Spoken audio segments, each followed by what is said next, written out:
نو زمنګ نبی صلی الله علیه وسلم د تیمم مسله موږ ته بیان کړه چې دا زمنګ د دین اسانی ده او زمنګ د دین سهولت ده. د تیمم متعلق ډیر احادیث دي او قران کې تقریبا 2 آیاتونه الله د تیمم متعلق بیان کړي، د تیمم احکام به بیان کړي په 2 آیاتونو کې. او سره نبی صلی الله علیه وسلم ډیر احادیث تیمم متعلق بیان کړي داغه د فضایل متعلق. دیو جن وګد حدیث ده جابر رضی الله عنه فرمای چې رسول الله صلی الله علیه وسلم فرمایله اعطیت خمسا لم يعطهن قبلی، مال 15 شیونه د سره کړې شوې دي چې زمانه مخکې نور امتون ته نو ورکړې شوې. دا زمنګ د امت خصوصیت ده چې الله ول تیمم ورکړي. په خوا امتونو کې به د تیمم خصوصیت نو صرف او دس بکولو او به پیدا کولو چې ارزه نه پیدا کینو او دس بکولو کاو دس بده نو بیا به تیمم مم نه کېده بلکې بز بده نه کاو. دا به سخت مسله وا او دس پیدا کول او دوبو پیدا کول. زمنګ د دین د محاسن دا خبره شو چې کله او دس د پاره وب نه پیدا کېدلې سره تیمم کولې شي. نو نبی اسلام وایي چې 15 خبرې مال هغه راکړې شوې دي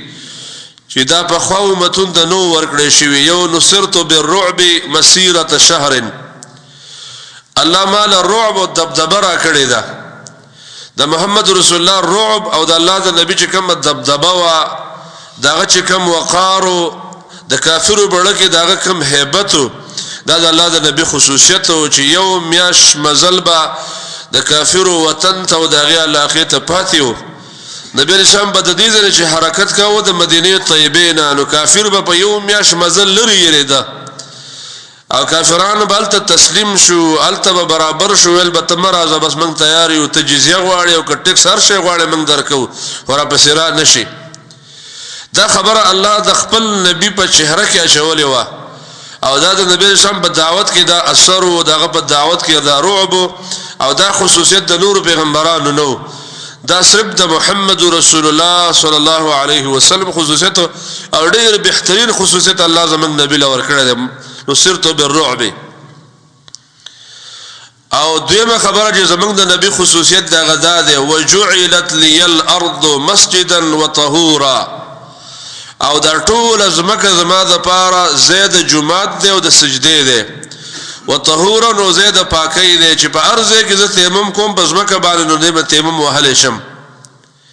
د حدیث کې 2 مسلې دي. یو مسله ان شاء الله کتاب المساجد کې بیانو، خدای یو مسله ته بیانو. اوله مسله دا و چې ټول زمکه جمعات ده، سړی په کوم ځای کې د جمع ټیم راغی مثال ته منځ کوا او به هر ځای کې الله رب العالمین ستا منځ قبلې. او په خوانو متونو کې دا مسله د سوا چې د جمعات نه بغیر چې دغه زمانه کم معبدو کم عبادت خانه وا نو داغینه بغیر دا خلکو منځ په بل ځای کې نه کېدو. د بندګۍ چې کومه کوټه وا لکه زمنګ په تعبیر کې موږ ته جمعات وایو، د دې جمعاتونو علاوه په نور ځایونو کې به چا منځ نه کېده. سړیو په ځمکه عام ځای کې منځ نشو کولای، خامخې به جمعات لټاو. زمنګ د دین دا خصوصیت دی چې جمعات ته به ورځي، جمعات نه بغیر به منځ نه کې. لیکن کته بل ځای کې منځ کو نستا منځ کیږي، منځ جایز دی، فرض دی ادا شو او داغه به فرض نه ادا کېدل. څومره سخته مسله الله کړې وته چې جمعات نه بغیر به یو ځای کې منځ نه کوي. او زمونږ امت الله څومره آسان کړه چې جمعات پیدا نشه، یا یو ځای کې جمعات نو یا ته په سفر کې وي د جمعات نه لري وي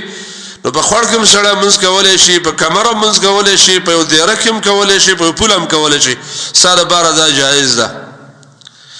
او بیا نبی صلی الله علیه وسلم فرمایلی فایما رجل من امتی ادرکته الصلاه، کم یو ځای کې زما امت چې من در لاره لاندې کو فلیصلی بسالته دی منځو کې. هر ځای کې چې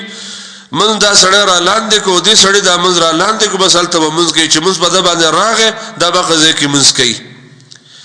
او پنځو خبرو کې درې خبرې نورې وي چې زموږ امت د پاره الله رب العالمین غنیمتونه حلال کړې دي او بعضې خبرې نورې.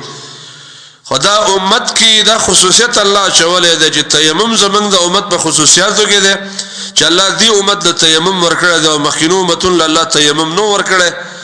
دا د الله د طرف نه یو بهتره احسانی خبره ده د الله رب العالمین په احساناتو کې اولوی احسان د چوبد پیدا نکړو تیمم بکې یو بل حدیث کې وسدا ټکه مراغله ده چې وکانه النبي يبعث الى قومه خاصه وبعثت الى الناس كافه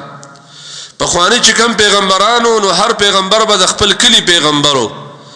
او د خپل محلي پیغمبر به محمد رسول الله صلی الله علیه وسلم دا عالمی پیغمبر الله را لګل دي ټول امت د پاره الله دا پیغمبر را لګل دي د ټول کائنات د پاره د مشرق نواله مغرب د مغرب نواله شمال جنوب د ټول کائنات نبی محمد صلی الله علیه وسلم دي عام انبیاء چې الله را لګل په خوانو امتونو کې دا صرف د یو علاقی پیغمبران به لکه حدیثونه دا خبره معلومیږي قران هم دا خبره معلومیږي یو کلی کې بدري پیغمبرانو کله به یو کلی کې څلور پیغمبرانو لکه سورۃ یاسین معلومیږي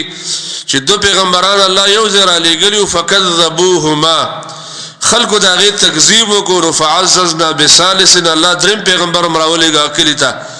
او هغه دو پیغمبران په غدریم باندې مضبوط کړل نو دینه معلومیږي چې درې پیغمبران هم یو کلی ته الله را لېږلي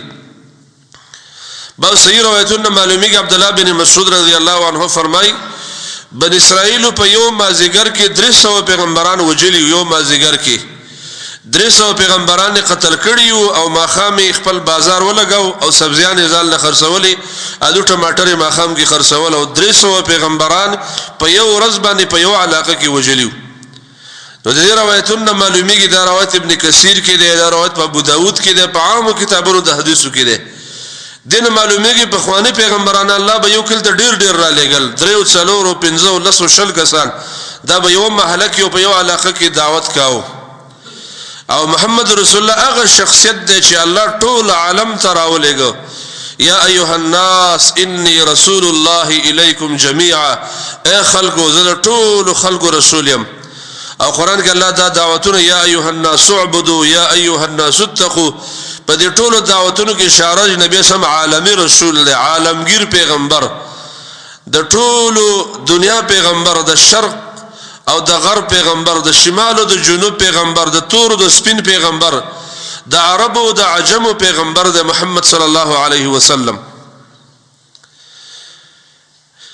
بل حدیث صحیح کې دا راغلی نبی صلی الله علیه وسلم د دې تیمم متعلق د الله نبی فرمای ان الصعيد الطيب پاک خاور وضوء المسلم دا د مسلمان او دس دی و ان لم يجد الماء 10 سنين اگر که سړی لس کاله وب پیدا نکي یو علاقه کې ته اوسېږي لس کاله دی وشو په دې لس کالو کې